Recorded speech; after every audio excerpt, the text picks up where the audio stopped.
दीपावली आ गई है। आप लोगों ने अपने घर की सफाइयां कर ली होंगी, साज सजावट का सामान ले आए होंगे, घर को सजा भी दिया होगा। लेकिन अब भी कुछ लोग हैं जिनके मन में कई तरीके के सवाल हैं, जिनसे वो परेशान हैं। लिहाजा उन तमाम सवालों के जवाब लेकर हम आ गए हैं। अपनी इस रिपोर्ट में हम आपको बताने वाले हैं दिवाली पूजन के बारे में।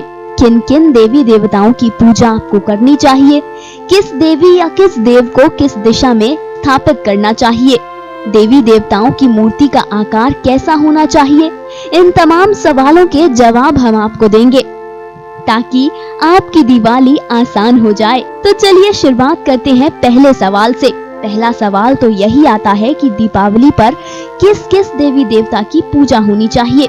कुछ लोग दीपावली पर लक्ष्मी गणेश की पूजा करते हैं, लेकिन ख्याल रखिए कि आपको लक्ष्मी गणेश और सरस्वती की पूजा करनी है। जी हाँ, लक्ष्मी, गणेश और सरस्वती। ऐसा क्यों, आपको ये भी बताते हैं। दरअसल लक्ष्मी को संभाल कर रखने के लिए हमें सरस्वती और गणेश की जरूरत होती है। सरस्वती माँ ज्ञान की देवी है और गणेश बुद्धि के देवता। अगर किसी अज्ञानी के हाथ में लक्ष्मी आएगी तो वो उस लक्ष्मी को अपने पास रोक नहीं पाएगा।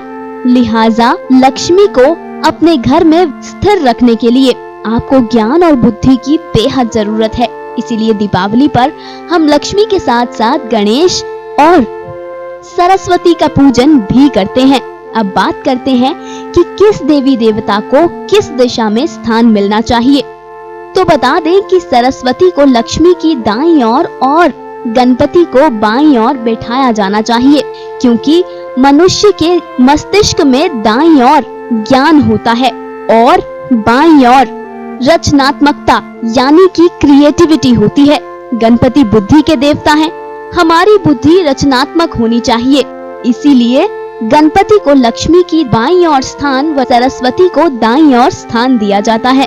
अब अगले सवाल पर आते हैं कि किस देवी देवता की मूर्ति कैसी होनी चाहिए। सबसे पहले बात करते हैं लक्ष्मी की मूर्ति की। लक्ष्मी की मूर्ति के लिए आपको कई अहम बातें जहन में रखनी है। सबसे पहले तो ये कि जिस लक्ष्मी की मूर्ति की या चित्र की आप पूजा कर रहे हैं, उसमें लक्ष्मी उल्लू पर सवार न हो, क्योंकि ऐसी लक्ष्मी को शुभ नहीं माना जाता। आपको ये भी ख्याल रखना होगा कि लक्ष्मी उस मूर्ति या फिर उस चित्र में खड़ी हुई न हो, क्योंकि ऐसी लक्ष्मी को चंचल माना जाता है। कहा जाता है कि अगर लक्ष्मी खड़ी हुई हो तो वो घर पर स्थिर नहीं रहती, क्योंकि इस तरीके की मूर्ति या तस्वीर में लक्ष्मी जाने के लिए हमेशा तैयार रहती है। ऐसे में ख्याल रखें कि लक्ष्मी माँ कमल के सिंहासन पर विराजित हो। वहीं लक्ष्मी की मूर्ति या फिर गणेश और सरस्वती की मूर्ति को भी दीवार से बिल्कुल सटाकर नहीं रखना चाहिए। इसे दीवार से कम 1 इंच की दूरी पर होना चाहिए। ये भी ख्याल रखें कि गणपति लक्ष्मी के मानस पुत्र हैं, यानी कि बेटे हैं। ऐसे में लक्ष्मी गणेश की प्रतिमा एक दूसरे से सटी हुई ना हो, जुड़ी हुई ना हो। लक्ष्मी गणेश की प्रतिमा अलग अलग होनी चाहिए। वहीं लक्ष्मी की मूर्ति स्थापित करते समय आप ये ख्याल रखें कि लक्ष्मी माँ के हाथ में उनकी प्रिय चीजें जैसे धन का मटका, कमल, शंख आदि हो। ये वस्तुएं लक्ष्मी को बेहद पसंद हैं, इसीलिए ऐसे चित्र में लक्ष्मी को शुभ माना गया है। कहते हैं कि ऐसे चित्र की पूजा करने से बरकत ज्यादा होती है। अब बात करते हैं श्री गणेश की। गणेश की मूर्ति कैसी होनी चाहिए। यूं तो गणेश जी के हर स्वरूप को मंगलकारी कहा गया है। गणेश विघ्न का नाश करने वाले हैं, लेकिन अगर आप कुछ बातों का ख्याल रखकर गणेश की मूर्ति की पूजा करेंगे तो आपकी मनोकामना जल्द पूरी होगी। सबसे पहले आपको ये ध्यान रखना है कि गणेश जी की सूंड बाएं हाथ की ओर घूमी हुई हो, इसे शुभ माना गया है। साथ ही ये भी ख्याल रखना होगा कि गणेश की सूंड में 2 बार घुमाव न आया हो। इसके साथ साथ गणेश के हाथ में अगर लड्डू होगा तो उसे ज्यादा फलदायी माना जाता है। गणेश की मूर्ति के साथ उनके मूषक राज होंगे तो भी ये बेहद अच्छा है। आपको ख्याल रखना है कि गणेश जी का एक हाथ वरदान की मुद्रा में हो। गणेश की प्रतिमा के लिए एक और बात कही जाती है। विशेषज्ञ ये मानते हैं कि अगर आपके घर में गणेश की 2 प्रतिमा हैं और वो दोनों प्रतिमाएं आमने सामने पड़ी हुई हैं, तो ये शुभ होने की बजाय नुकसानदेही हो जाता है। इसीलिए कोशिश करें कि आपके मंदिर में गणेश की एक ही प्रतिमा हो, और अगर 2 प्रतिमा हैं भी तो उनका मुंह एक दूसरे के आमने सामने बिल्कुल ना हो। अब बात करते हैं माँ सरस्वती की।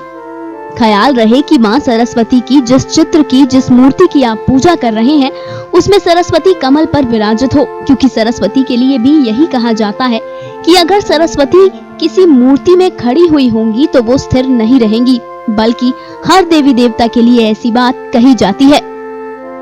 सरस्वती माँ के हाथ में वीणा हमेशा रहती है।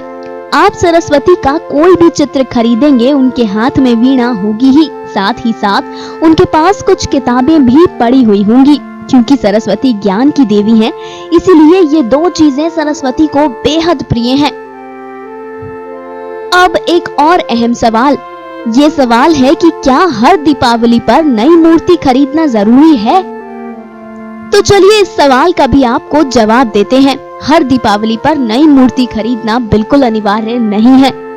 आप चाहें तो आप पुरानी मूर्तियों की पूजा कर सकते हैं, बल्कि हम तो यही कहेंगे कि अगर आपके पास कोई पुरानी मूर्ति है और आप उसकी पूजा करते आए हैं, तो आपको उसी की ही पूजा करनी चाहिए। मान्यता है कि आपकी पुरानी मूर्तियों में शक्तियों का निवास हो जाता है। आपकी पाठ पूजा का फल उस मूर्ति में एकत्रित होता है।